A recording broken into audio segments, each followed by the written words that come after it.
பிராமணுக்கு கொடுக்கணும்ட்டான். Supreme கோர்ட்ல போச்சு. அன்னைக்கு இந்த சட்டத்தை திருத்தது யாரு?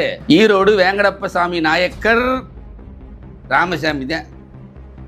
அயோத்தி ராமசாமி இல்லை. உங்க அப்பன் திருச்சி சங்கரப்பா இல்லை. எத்தனை காலத்துக்கு ஆட்டையை போடுவேன்? திருவண்ணாமலை இவ்வளவு கடுமையா கோவப்படுறது சரியா? சரிதான். இன்றைக்கு பெரியாருக்கு எதிராக கொச்சையாக பொய்யான விஷயங்களை சங் பரிவார கும்பல்கள் பாரதிய ஜனதா கட்சி பரப்புற பொய்யை எல்லாம் நாம் தமிழர் கட்சியினுடைய தலைமை பரப்பிக் கொண்டிருக்கும் என்றால் நாங்கள் பார்த்து அமைதி காக்க மாட்டோம் என்று சீமானுக்கு நாங்கள் எச்சரிக்கை விடுக்கின்றோம். ராஜீவ்காந்தி படுகொலை வழக்குல 32 வருஷம் சிறையில் இருந்த அருப்புக்கோட்டை ரவிச்சந்திரன் ஒரு தெலுங்கு தாய்மொழியா கொண்டார். அவர் அந்தேரியா.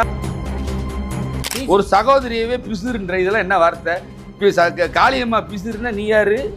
வீட்டுக்காரம்மா கையல் யாரு? என்னுடைய கணக்கு மே மாசத்திற்குள் இன்னும் சில குப்பைகள் பிசுறுகள் அங்கங்கே இருக்கு. எல்லாவற்றையும் ஊதி பறக்க விட